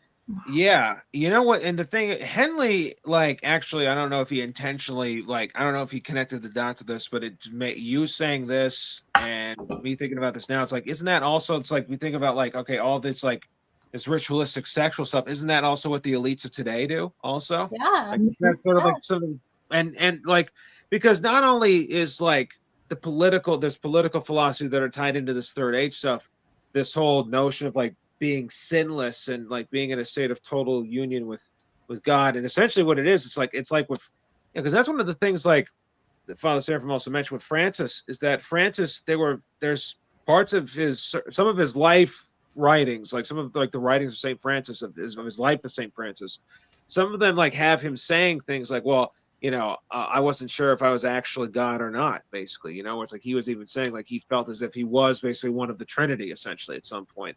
And that was sort of a mainstay of his spirituality, is that it's like, it's different from theosis because like we partake of the difference between theosis and this is that like there is no matter what stage you are, like say if you're like someone like Saint Seraphim or Saint Nicholas, right, who did achieve theosis, who did have total union with God, they were never anything other than a created thing, right? And they understood that about themselves. They never fooled themselves into thinking anything other than they were just still a being that had an end, and had a start point that was made by someone, right? But the difference is with this whole Franciscan thing, it's like it's almost as if like you become limitless, you become the uncreated. The created becomes uncreated with this thought process. And that is not only is that part of this utopian vision of these political philosophies, that's also what is it like self-actualization, divination, and what the elite believe about themselves. Like, oh well, I can become. That's the whole thing with like, that's why Hinduism took off like in the 1800s, why it was so popular amongst the British elites, because there is a huge strain of Hinduism where it's like, well, you can do these bad things, but it's how you become like more like the Brahmin, basically, right? Exactly. Yeah, exactly. This guy was saying in the book that there's this crazy idea that of emancipation, like you actually have to partake in the sin to be delivered from the power of that sin. Yeah, it's absolutely insane, right? Exactly. Yeah. So. Yeah. Exactly. You become a slave to, and that's the thing, is like it's a gaslighting about the slavery itself. You know what I mean? Like, because you don't become free by engaging in it, No. You just become more of a slave to it. You just don't see your chains, I guess, So 100%, yeah.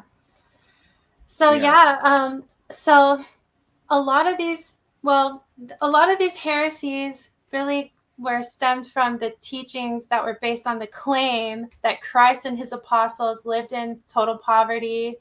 Sorry, I'm just going for my notes here now. And what was interesting to me was that, obviously there was Robin Hood, right? Who was like a secular version of one of these revolutionary kind of figures. So do you guys know the origin of Robin Hood? No, actually, I just honestly I should have looked that up before we did this. Well, no, it's like, I know that like Robin was also like, there's a thing about Robin Hood. It's like with was it King Richard versus like the Prince John and stuff like that. I think there was an element of it that like, I don't know. Honestly, I only ever watched the Fox version, like the cartoon Disney version when I was a kid. So like, I don't know that much about the story of Robin Hood. Ironically, there is a Sean Connery movie. What is it called? Millenarian? Yeah. Yeah. Yeah. My favorite though was, gosh, what was it called? You guys know what it was called, right? It's not The Princess Bride. It was Robin Hood Men in Tights.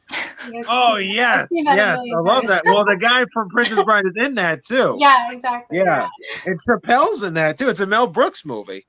Yeah. Yeah, Mel But Brooks. yeah, so apparently, right, these all these heretical groups would just pop up all over Western Europe, and I saw them as like these like little fires that had to be put out by the local lords or maybe you know, the church proper. And so I remember asking you a couple months ago, like, do you think that the church, like, right, the papacy actually dignifying Francis's order and the other orders, which were called mendicant orders, was that a way of capitulating to this stuff and controlling it? Do you remember me asking you that like a couple months ago? I do remember you asked me this. I will say this. I don't remember what I answered you. If I answered or you, I don't But I remember. found an answer. Well, oh yeah, you did find the answer. I mean, I found an answer. Yeah, in the book, Okay. in that book, Pursuit of the Millennium, it said, by sanctioning the mendicant orders of the church was able for a time to control and use the emotional energies which had been threatening its security.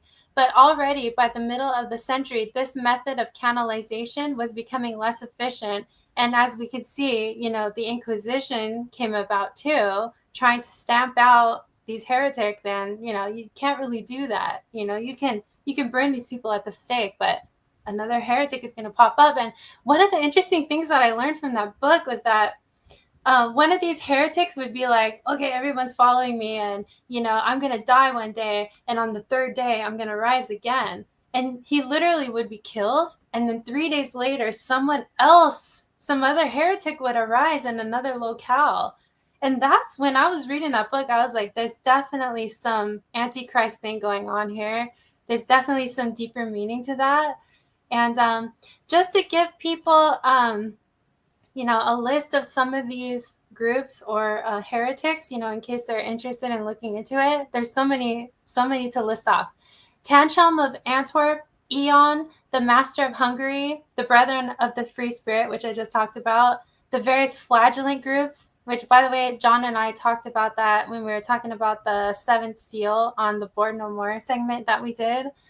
Conrad Schmid, Pseudo Baldwin. I don't know if that has anything to do with the Baldwin that BLA just brought up. No, because that's King Baldwin of Jerusalem. He was like a one of the Latin like rulers of the kingdom of Jerusalem. That was set up by the Crusaders. There was a pseudo Baldwin that came after him, and that was a total heretic. Yeah, he was pretending to be Baldwin back from the dead. There's also, I will just say, all of these names are also, these are like really good like punk band names also, I think. Yeah, they sure are.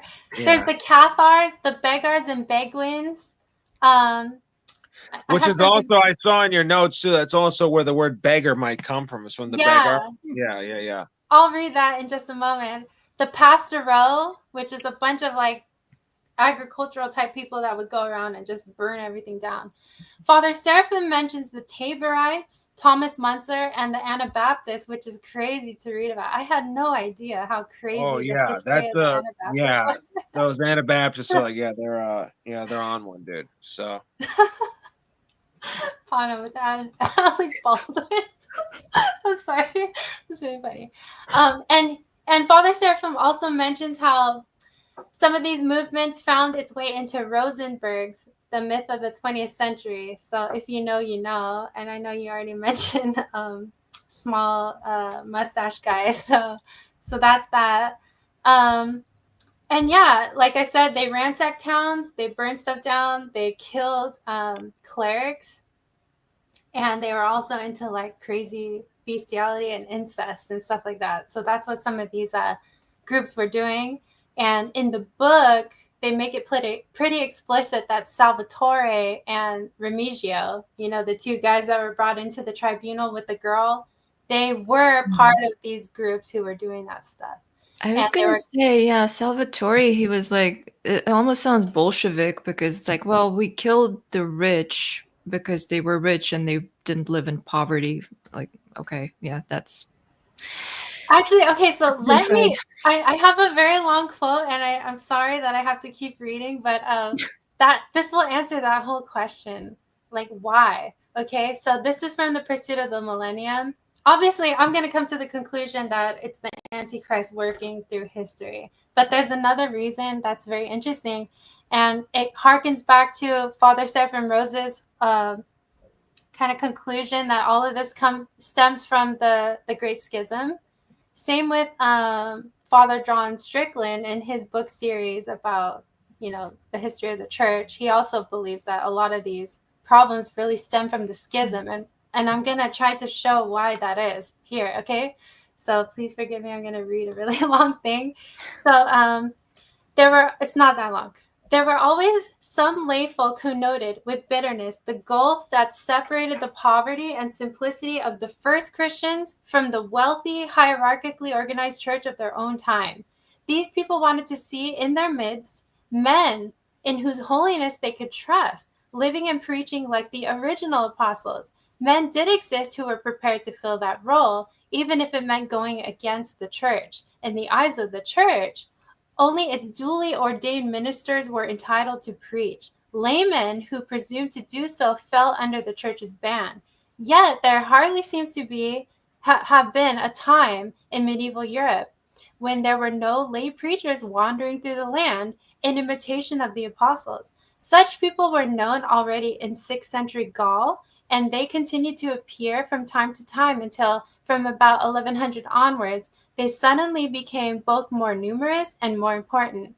The change can be regarded as a byproduct of one of the great efforts to reform the church from within that punctuate the history of medieval Christianity. And in this case, the dynamism behind the reform came from the papacy itself. So just hold on, I'm going to pause the quote for a second. To me, what this says is that the church in the West was trying to distinguish itself from the church in the East, so hardcore. And it was trying to distinguish itself from, the emperor or whatever, Charlemagne, I don't know, whoever it was at the time. And so all these problems came about because of that. Okay, so just continuing. In the Middle Ages, the church, including the monasteries, had fallen into dependence on secular monarchs and nobles who controlled ecclesiastical appointments at all levels, right? During the 11th century, a succession of vigorous popes set out to establish the autonomy of the church and the papacy. And this included a new emphasis on the special status and dignity of the clergy as a spiritual elite standing clearly apart and above the laity, apart from and above the laity. The formidable Gregory VII in particular made strenuous efforts to suppress simony, or the purchase of ecclesiastical offices, and to enforce clerical celibacy, so that's how you get the celibate priest, at a time when many priests were married or living in concubinage. In their efforts to carry out this papal policy, the propagandists of reform did not hesitate to whip up the feelings of the laity against the refractory clerics. Some even went so far as to call Simoniac bishops servants of Satan, and to suggest that ordinations made by such bishops were invalid.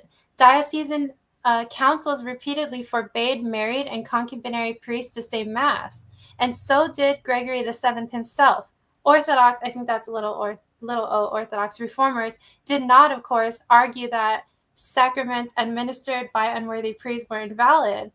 But it is surprising that such ideas should have begun to circulate amongst the laity, the poor laity. The Great Reform movement had itself intensified the religious zeal of laymen and laywomen. The yearning for holy men of apostolic life was stronger than ever, hence, Francis of Assisi and people like that. By the end of the 11th century, newly awakened religious energies were beginning to escape from ecclesiastical control and to turn against the church. It is now widely felt that the test for a true priest lay not in the fact of ordination, which we would have to trust, in the church, but in his fidelity to the apostolic way of life, hence all the debates that we saw in the movie about poverty. Henceforth, unauthorized wandering preachers could expect a following such as they had never known before. And obviously, this is such a precursor to all the Protestant, like preachers, you know, teaching their own new gospel and stuff like that.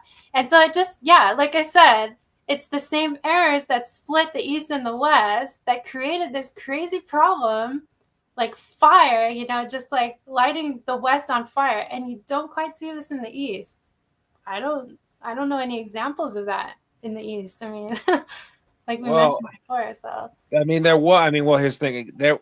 It was the way that it was handled. It was like part of the reason why too is because like there was a conciliar Mahler. There was a more, you know, this is the thing too. Is I'm glad that actually this guy mentioned. Who was this again, Mel? That I guess Mel's away from AFK. no, I'm here. It's Norman Cohn. Norman Cohn. Okay, yeah. So, well, Norman Cohn mentioned that, and this is something that Jay Dyer has kind of like not mentioned this specifically, but he's mentioned like other things about this. How like sometimes heretical groups and like things like the Church of England. Well, he talks about Freemasonry, but like you could also see the Church of England, I think, in Protestantism as a whole, act as political movers and shakers in certain parts of history, because they are ways that like, you know, different power blocks. So the perfect example of this would be the German Confederation, the Northern German Confederation, like Prussia and other sects of like other, you know, kingdoms of Germany ending up becoming Protestant so they could usurp the Habsburgs, who were Catholic, basically, right? You see this with the Dutch reformers trying to usurp the Spanish Habsburgs that were Catholic as well, right? Using that as a way to sort of undercut, you know, their authority, because, well, we don't have to listen to you because we don't even worship the same, we don't even belong to the same church anymore, so we don't have to live under you anymore. We don't have to live under your thumb. We're going to establish our own church, basically. So there was a political element with a lot of these movements from the get-go. In fact, in some ways, I think you could say that a lot of the reason for the schism happening in the first place, as this, whatever this guy's name is, mentioned, is that it was a way for, you know, a dynamism to return politically to the West had been lost after the, you know, after not just the fall of the Western Roman Empire, but even after Constantine moved the capital from Rome to Constantinople. Because honestly, from that point forward, the West was never the same.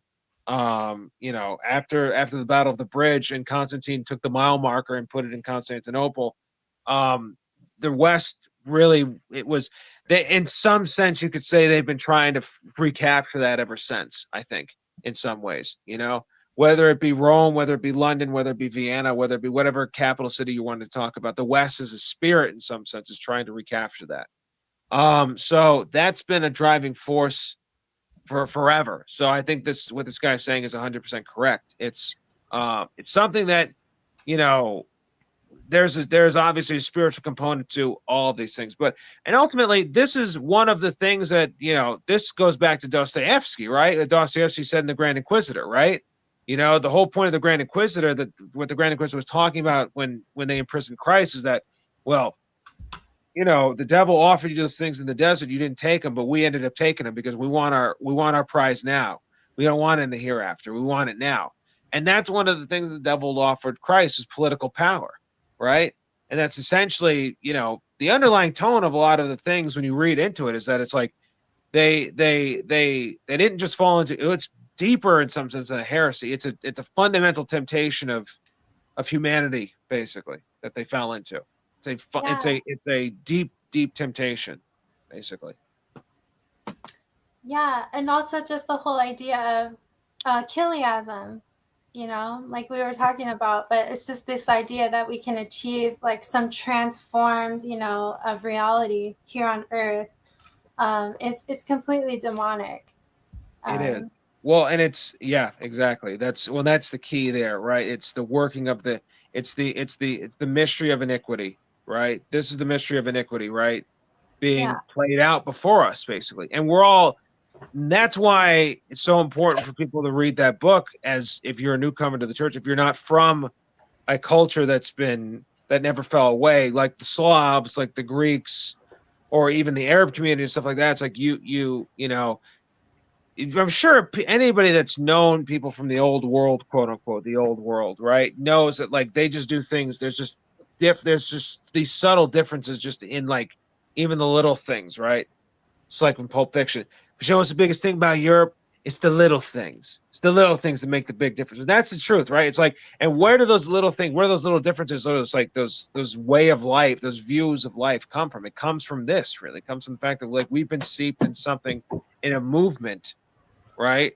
That, you know, we can't really see out of until you begin to see out of it, and you realize, oh, it's been all encompassing of all of us, you know. Our whole society is built on these ideas, you know. And it's foreign, and those ideas fundamentally are foreign to what the apostles gave us. Exactly. Yeah. Yeah, absolutely. Well, I guess we can finish the movie here. So, in the book, this doesn't take place, right, Kira? Like, I know that you were saying that the girl actually dies, but she probably gets burned at the stake later on. But, you know, for the sake of cinema, I guess they create the burn pyres here and now. And yeah, so that's what's happening here. Was there anything else to say? Oh, yes. Okay, so at the tribunal, I did just want to mention something. Yeah.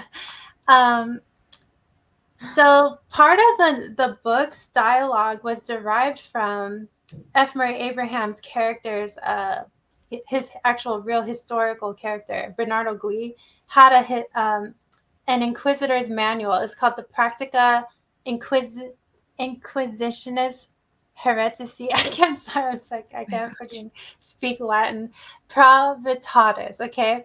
So in the Inquisition scene and also in the book, there's this interesting dialogue that happens between the Inquisitor and Remigius. And he says, "What do you believe?"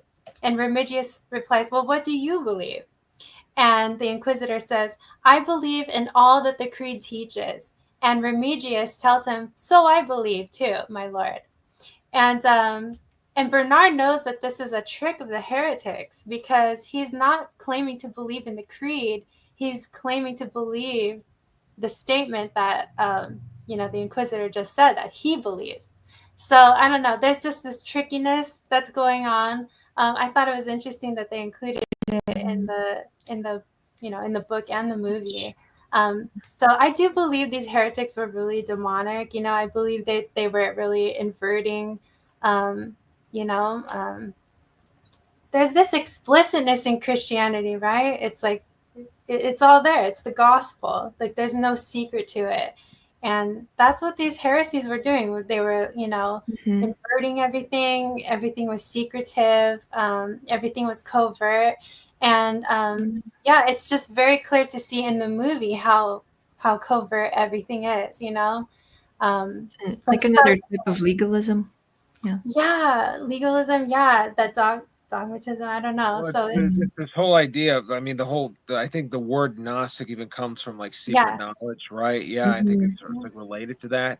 And the whole notion is that it's like, well, you're saved by what you acquire in here, basically. That's it's not necessarily what you do with your life. It's more so like what you understand secretly, basically, right? And that's also probably why they speak in codes, because it's like that's part of the faith, is actually you can't give away what you know. You have to keep it a secret, basically. But, you know, that is, again, contrary to what Christ has given us. And it goes against the actual whole life of the church itself. yeah, you know? It's antithetical to the gospel. Exactly. Yeah. So in the end, right, I know that I mentioned how does anyone want to explain what happened with Jorge, the blind guy? He starts eating the pages.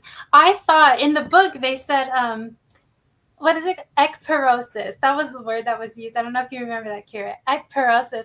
I thought that meant like eating pages, but I looked it up, and it's actually like a regular destruction of the universe by fire. And so that's, yeah. So that's Ekperosis? Ekpyrosis, yeah. Yeah, so that's what happens here, right? You know, some lamp is knocked down and all these books are just burning, and obviously this they don't have any like fire. It's like, what? It's another thing too. It's like, dude, why didn't you just why'd you try to eat the pages? Just throw it in the fire, dude. It's like, it's more dramatic. It's right? Yeah, I know. It's the same reason he didn't burn the book. It's I mean, That's it's why like- I don't it's blame like- Circle G for saying that the ending was a little silly, because it is. It is a little bit silly. It makes a little. It's I get it. It's dramatic. It's also the MacGuffin. It's like if he burned the book in the first place, there would be no movie. Basically, you know what I mean? Like Mhm. that's what it Exactly. is.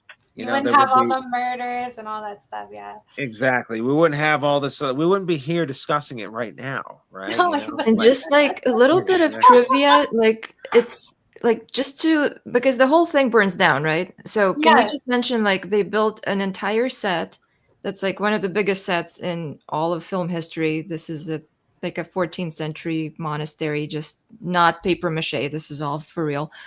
And then they burn it down for the movie. And Oh, did they? yeah. Oh, wow. And these wow. manuscripts, like here you have this still of him kind of like pondering like how many books can I carry out? Yeah. And each one of these books, like, okay, so I did some IMDb, sleuthing before this. One thing that I got out of it is like there's still like one place in the world somewhere in Italy, of course, that does the same technique that these manuscripts were how these manuscripts were manufactured. And each one of the pages takes like 6 months to a year to make. Wow. Each one of the pages. And then they had to like be illuminated, scripted, all of the above, right? So Yeah. so what he's saving there is like priceless. And yeah, Priceless. Yeah. Yeah, we Here's don't the have other thing ideas that's for that. also.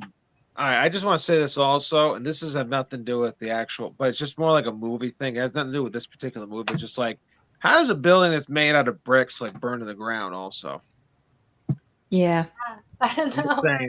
that's I'm true. just saying. It's like I just that kind of I don't know. It just took me out of the movie a little. I bit. know, yeah, it's a little silly. In the book, the Um, whole abbey burns down, by the way. It burns for like 3 days or something. So in the movie, that doesn't come out. It's made out of stones. Like they can't light it on fire. I mean, am I like I whatever? don't know. Whatever. I mean, You know, I understand your skepticism there. Oh, I'm that a was little, I'm a little bit of a slow boy when it comes to fires and stuff like that. All right, that's all it yeah. is. I don't know if physics works, I guess, or whatever. So, whatever. Whatever, yeah.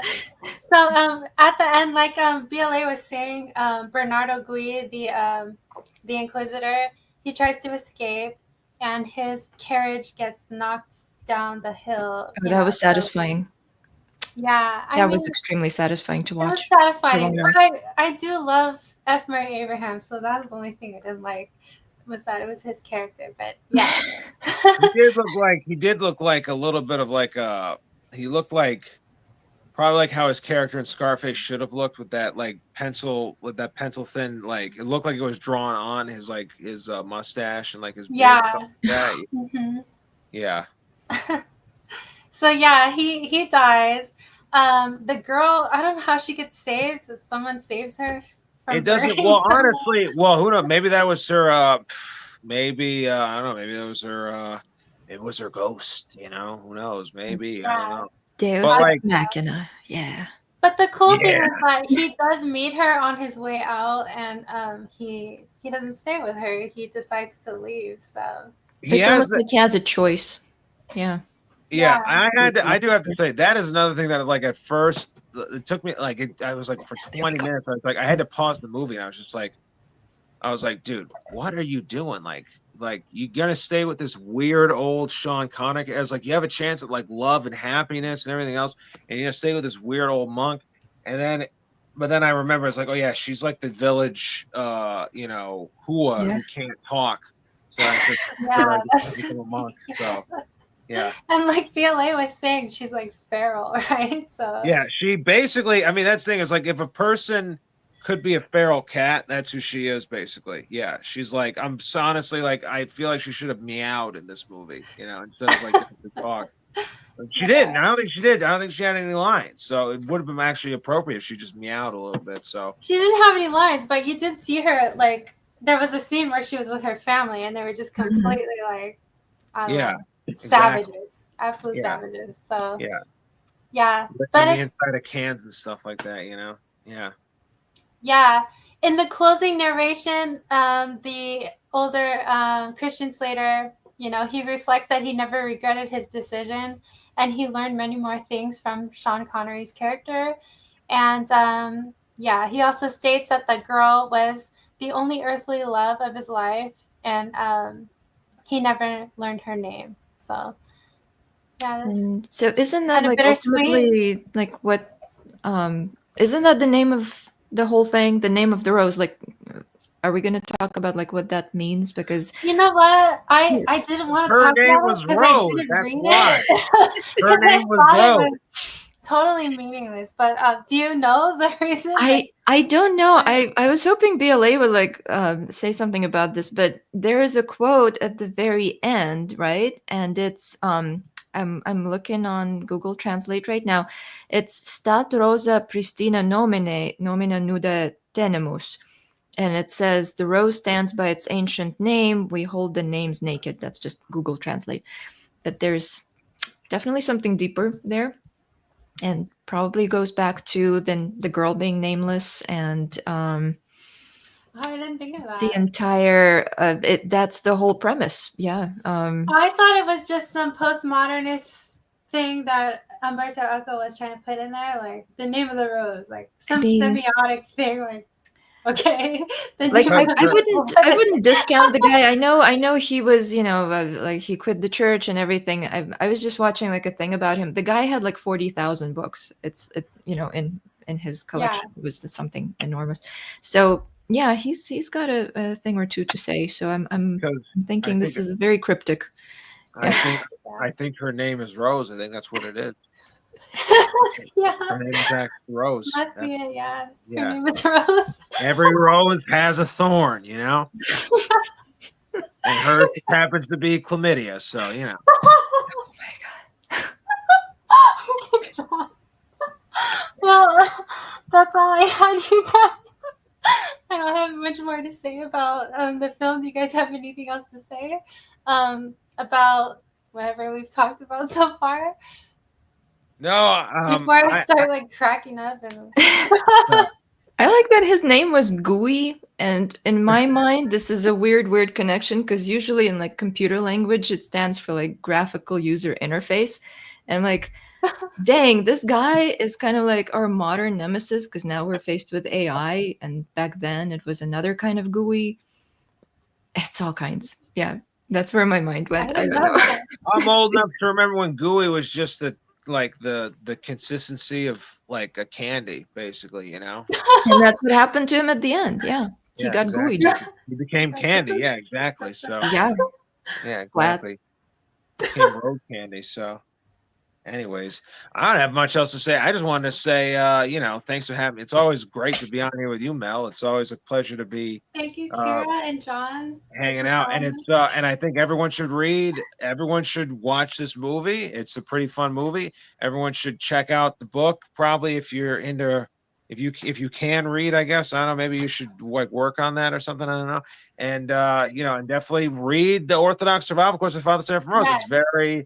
It's a very important work. Especially if you're a convert, you should definitely check that out. Probably might be a good idea. I would highly recommend it. So yeah, and I hope we can get into more of the history, that he goes through as we, go along here. Well, and I'm certain we'll be doing this again, Mel. So we will definitely get into that at some point. I'm sure. With awesome, something. And I hope Kira will come along with us too. I will definitely try. This is always a lot of fun. I have not gotten into the Orthodox Survival Guide as you guys have, so that's on my list. Well, it's never too late to start, Yeah. You'll like it. You'll definitely like it. You'll find amusing. You'll find very edifying, very interesting, very cool, kooky stuff in there. Right? Yeah. So, and like I said, at this point where I'm only through like lecture 3, so yeah, I'm not very far into it. There you go. And there's so much more to get into here, and it's all a learning experience. I do want to say I'm going to Bulgaria for a little bit, but at the end of the month of August, there should be another Mella's Diner. You guys are interested, you guys are invited. We're just going to go through the first millennium of church history. So I'm hoping to get Pano, I don't know if he's still here in the chat. I'm hoping to get Posh Redneck, maybe Christina, and I don't know. We'll see. But it should be really fun. And other than that, I just wanted to ask you, John, how is everything going in Manchester? Yeah. Oh, yeah. yes. Thank you. Well, thank you. Actually, I forgot I was going to mention something about that. I appreciate that. Well, I think probably a lot of the people that are in the Telly group and a lot of anybody who's in the chat with us would probably know. So, my church the church I go to in New Hampshire is St. Peter and Paul's Orthodox Church. It's in New Hampshire. It's one of the older Orthodox churches in New England, certainly in northern New England. So like Vermont, Maine, New Hampshire. I think it might be the oldest or one of the oldest, basically north of Boston. That I don't know though. But at any rate, though, it's the church was actually paid for by the last czar, Tsar Nicholas. There was a group of Carpatho-Russians that were in New Hampshire that were Uniates that Tsar Nicholas actually, even though they were Uniates, still paid for the church because the hope was that, one day they would reunite with the mother church, which eventually that congregation did. And so they stayed eventually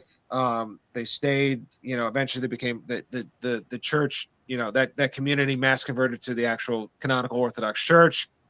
They've been part of the Russian Orthodox Church ever since. My priest there, Father Alexander, has been there since like the early 2000s. He became a priest in the Soviet Union in the late 70s. He's been followed around by the KGB. They've taken him to gulags just to sort of get him to shut up, and he basically told him, you can go take a hike because like I'm not doing that. Like, so he's been it all, he's seen it all, and unfortunately last week, the city of Manchester, which is the town where we're in Manchester, one of the pipes across the street from our church busted open, and about 5 million gallons of water poured out, which flooded not only the trapezo of the church with about 2 feet of water, but it also flooded Father Alexander's home, which is on the same property as the church. And for anybody that's old enough to remember Hurricane Katrina, that's the only thing I can really describe what the damage was like. I was only a child when Katrina happened, but I remember distinctively like the videos of the aftermath, everything. And that's basically what, the damage that was done to Father Alexander's actual home was. I mean, the foundation, the floor of the foundation has like cracks in it. Everything that was in the building, in the basement got destroyed. It came up. I mean, I'm 6'5", and I was staring eye to eye with the erosion line of where the water was, to give you an idea. Okay. I don't know if I'm more surprised that you're 6'5" or the amount of water. Oh yeah. Well, I guess we've never met before, have we? So I guess you wouldn't know that about me. So yeah. I'm 6'5", Wow. and I was looking eye to eye with the erosion line. So that's insane. yeah. Wow. Yeah. So it came literally up. I was like, oh, this is a problem. I was like, because it should be right. It should be way lower than this. So like, I was like, all right. So anyway, so the point is like, we're getting our estimates. We're getting insurance stuck in a row. At some point, if funding is an issue, I will probably come out here as one of the beggards did and be like, I'm for the poor. I'll probably with my coin jar and stuff, I'm sure. And I'm sure that like the people out there, there's a lot of good people out there that would pass that message along. But for the time being, just please remember Father Alexander and Matushka Elena in your prayers in this time going forward, because we need all the prayers we can get with this time, because there's a lot of big questions. A lot of things have to be, obviously, thankfully it's the summertime, but we're going to need new heaters. We might need new electrical boards, new floors, new all these other things. And, this is going to take money and stuff. And it's going to take effort on our part. And so just please, keep us and keep Father Alexander in your prayers more than anything. Father Alexander and Matushka Elena, please remember them in your prayers, because the whole parish relies on them. We don't have additional priests. He's our only one. So, and priests are hard to come by apparently this day and age, I guess. So, they don't grow on trees apparently. So, yeah. Absolutely. Well, let me know how I can help. I'm sure everyone in the audience would be happy to help. So keep us posted on all of that. Yes, I will. And so, and I thank everyone for any offer and any prayer given. Even one is more than we can really fathom to thank you for. Father Alexander said this actually a couple days after it happened. It's like, we saw the fires in LA, we saw the floods in Texas. It's like, we can't think that these sorts of natural disasters are, only reserved for, sinful people, good people, whatever. It's for anybody. This sort of thing can happen to anyone, and the real measure, I guess, of your love for someone is to what degree you're willing to help them in those times.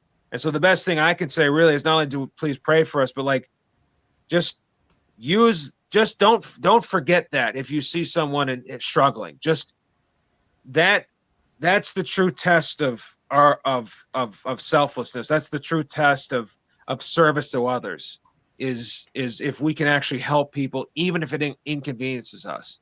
So don't forget that, I guess, is the biggest thing, is that like I learned a lot, I guess, in the time we were spent cleaning up the churches, like who actually, because it was shocking how many people actually do really, you don't always know how much people actually care until you actually see them show up, and it was actually it was a very warming thing to find that so many people actually cared, enough to actually to show up and give their time and their effort and their energy into this.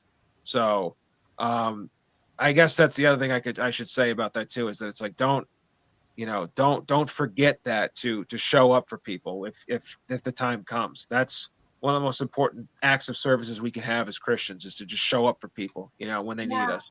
So absolutely. And Daniel's asking if there's a link. I don't think so yet. There's not a donate yet. Thank you for asking, Danny. There's not. If it comes to that, because we still have because thankfully, that's the whole thing about this, is that thankfully, because of the fact that this was like the city's water. I mean, here's the thing. I guess it'd be different if it was like an act of nature, if it was rain, or if it was like, someone just left the water, someone clogged the drain and then flushed the toilets a million times and water spill and everything. It'd be different, right? But it's like, it's the city of Manchester's pipe burst open and just flooded a whole street. We're not the only house that got. I mean, we weren't the only property that was affected by this either. I mean, like multiple houses were like probably like ruined because of this, basically. So we're not the only ones. So insurance, we've already had positive talks with our insurance companies about this, and like we'll be, we can't if we need it, we will, but we're waiting to hear back from them about like what the money situation is that's going to be, because I think from everything we've heard so far, it looks like they're going to cover everything. But that being said, though, just because they write a check doesn't mean someone's got to do something about it still. And that's why prayers are so important, because like we have to find people who can actually do this stuff. And a water heater is it's great if someone pays for it, those things. But it's like you have to find someone that's actually going to install it, and you have to have someone that's going to be able to install it by before the winter comes. Because exactly. Exactly. Yeah. Exactly. So Well, so keep us posted, I will, and thank you for reminding me, Mel, also about that. I appreciate that, and thank you for anybody else that's even considered doing that. We appreciate that. Thank you. Absolutely. But that's the biggest thing. Just please remember Father Alexander and Matushka Elena in your prayers. Yeah. Absolutely, we will. And thank you guys so much for doing this again with me, and hope to do many more in the future. And it's always a pleasure.